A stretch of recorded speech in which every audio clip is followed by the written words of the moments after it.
Today we'll talk about how can you enable breaking news notifications on your Market Coins app. We'll go to figure out the solution on how you can do that on your app. So you just follow these ways, then it's going to work with you. All you have to do, just go here above your photo profile, click on it. So then it's going to take you to this list. It's going to show for you like this. Then you click here on settings.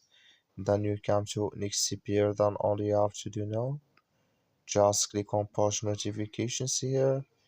Then you come to next CPR. You come here to breaking news. Just click in this sign. Then like you see here, this color show for us. That's mean here breaking news notifications enable with us now. So you just follow this ways, then it's going to work with you. Thank you for watching. Don't forget to support us by liking and subscribe. So thank you for your watching.